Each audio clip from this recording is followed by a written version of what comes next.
Hey, good day to you. This is Todd. I am a regular dude walking in the Word.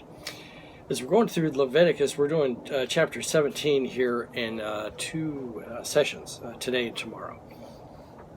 The first one today is called Bring It to the Tabernacle. This is taken from Leviticus chapter 17, 1 through 9. So let's read here. And remember, again, this is entitled Bring It to the Tabernacle.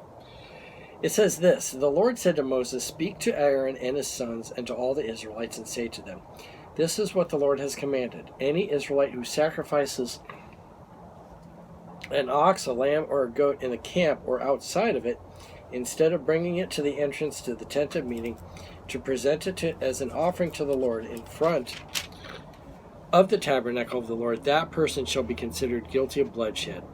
They have shed blood and must be cut off from the people. This is so that Israelites will bring to the Lord the sacrifices they are now making in the open fields. They must bring them to the priest, that is, to the Lord, at the entrance to the tent of meeting, and sacrifice them as a fellowship offering. The priest is to splash the blood against the altar of the Lord at the entrance to the tent of meeting and burn the fat as an aroma pleasing to the Lord.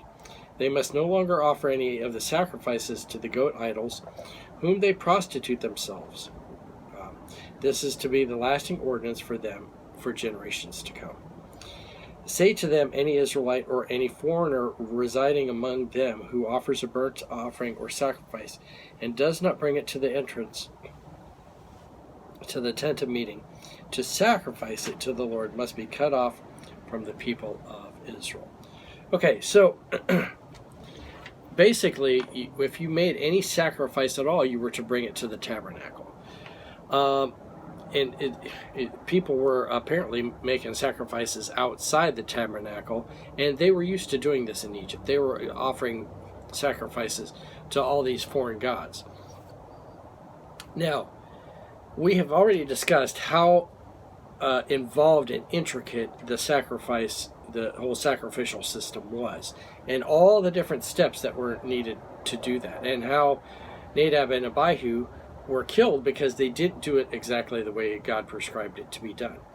So realistically, you needed the tabernacle to do this right, but you needed the priest there to do it properly also. Okay, God was saying here, don't willy-nilly just do whatever you want to as a sacrifice.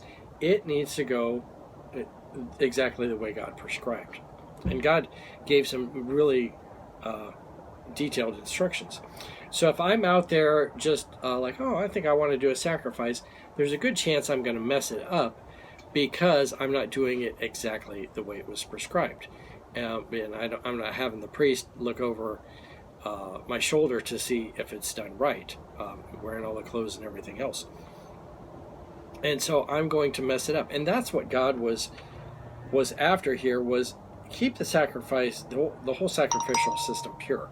Don't be messing it all up by you just going willy-nilly out and doing your own thing. Okay? It's the same way today in the church. We need to be a part of the church.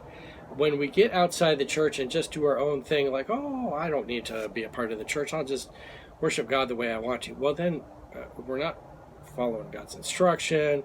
We read the Bible less. We're not hearing biblical teaching. And so then we just do whatever we want, and that's where things go awry. Okay? So God is calling us in this day and age, get involved in a church, get involved in a place to meet together, and that's where worship is supposed to happen. Worship can happen at home, of course, too, but you need to be involved in the church. Again, the sacrificial system was not to be just done willy-nilly, however the way you wanted it to be done. And our God is a God that deserves respect and honor, and we need to honor him in the way he prescribed here. So get involved in a church, a good church, that teaches the Bible. And that's the big thing out of this. And don't just free willy-nilly just do whatever you want to do. All right.